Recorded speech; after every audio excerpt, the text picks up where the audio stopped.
সালাম আলাইকুম। কি অবস্থা সবার? আশা করি অনেক ভালো আছো। আজকে আমরা কন্ডিশনাল সেন্টেন্স আলোচনা করব। কন্ডিশনাল সেন্টেন্স খুবই গুরুত্বপূর্ণ বিষয়। তোমাদের completing sentence, right form, verb, connector থেকে শুরু করে অ্যাডমিশন টেস্ট, বিভিন্ন ব্যাংক, বিসিএস সকল ক্ষেত্রেই কন্ডিশনাল সেন্টেন্সটি কাজে লাগে। তো শুরু করি, চলো। কন্ডিশনাল সেন্টেন্স মূলত আমরা কি দেখে চিনবো? আমরা ইফ দেখে চিনবো। কন্ডিশনাল সেন্টেন্স মূলত ইফ দ্বারা শুরু হয়। কন্ডিশনাল সেন্টেন্সের দুইটা অংশ থাকে। একটা অংশ তোমার হচ্ছে কারণ অথবা কন্ডিশন বোঝায়, অপর অংশে তোমার রেজাল্ট বোঝায়। একটা আরেকটার উপর ডিপেন্ডেন্ট থাকে। একটা হচ্ছে তোমার ডিপেন্ডেন্ট ক্লজ আর একটা হচ্ছে ইনডিপেন্ডেন্ট ক্লজ। মূলত দুইটি ক্লজ থাকে।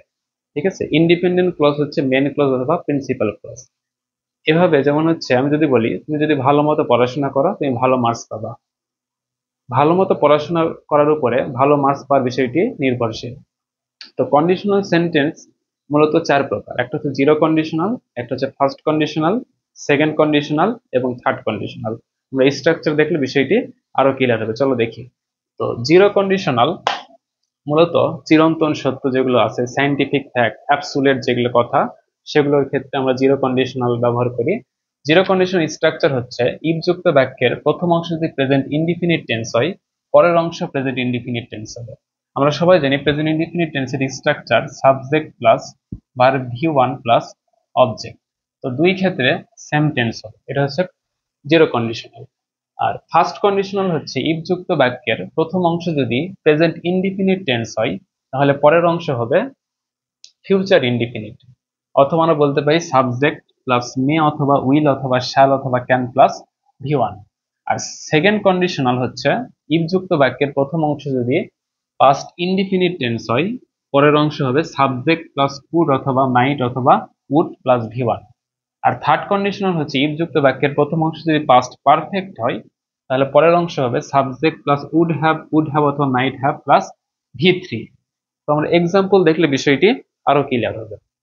তো জিরো কন্ডিশনালের ক্ষেত্রে আমরা দেখি, যদি বললাম if you heat the water it melts. আচ্ছা, পানিকে তাপ দিলে এটা গলে যাবে, আমরা সবাই জানি, এটা চিরন্তন সত্য, এটা সাইন্টিফিক ফ্যাক্ট। তো এই ক্ষেত্রে জিরো কন্ডিশনাল, প্রথম অংশ প্রেজেন্ট ইনডিফিনিট, পরের অংশ প্রেজেন্ট ইনডিফিনিট। আচ্ছা, ইফ যুক্ত অংশ যেটা, এটাকে বলা হচ্ছে আমার ডিপেন্ডেন্ট ক্লজ। আর এই পরের অংশটা হচ্ছে ইনডিপেন্ডেন্ট ক্লজ অথবা এটা হচ্ছে আমার মেইন ক্লজ। আচ্ছা, first conditional. First conditional if যুক্ত বাক্যের প্রথম অংশ প্রেজেন্ট ইনডিফিনিট, পরের অংশ ফিউচার ইনডিফিনিট। যেমন হচ্ছে if he if he calls me I will go। যদি সে আমাকে ডাকে আমি যাব। প্রথম অংশ প্রেজেন্ট ইনডিফিনিট, পরের অংশ ফিউচার ইনডিফিনিট অথবা subject plus will plus go. Second conditional. Second conditional ক্ষেত্রে হবে ইফ হি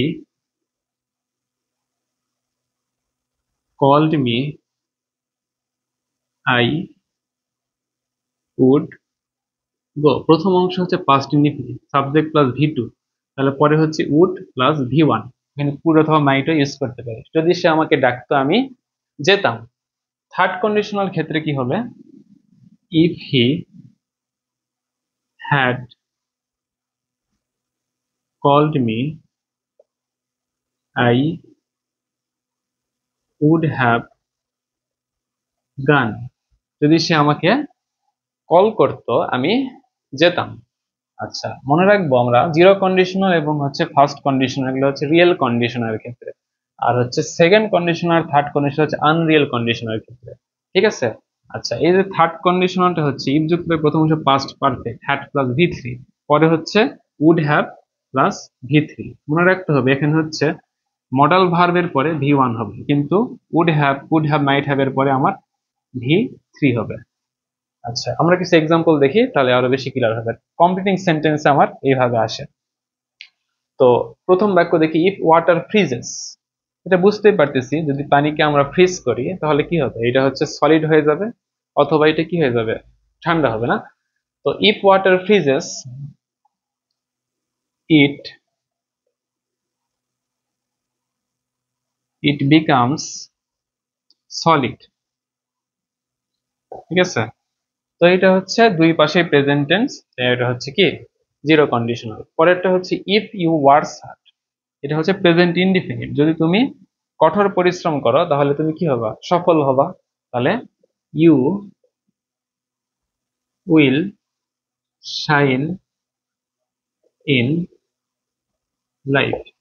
যেহেতু এই ফার্স্ট কন্ডিশনাল স্ট্রাকচার মিলে যায়, ইফ যুক্ত বাক্যের প্রথম অংশ প্রেজেন্ট ইনডিফিনিট, তাহলে পরে সাবজেক্ট প্লাস শ্যাল উইল অথবা can plus V one, you will shine in life. পরেরটা হচ্ছে ইফ ইউ ওয়ার্ক হার্ড, তাহলে ভি2, তাহলে ইফ যুক্ত বাক্যের প্রথম অংশ পাস্ট টেন্সে আছে, তাহলে এখানে কি হয়ে যাবে, ইউ উইল এর জায়গা তোমার হয়ে যাবে would, shine in life. If you work hard you would shine in life, যদি তুমি কঠোর পরিশ্রম করতে তুমি সফল হতে।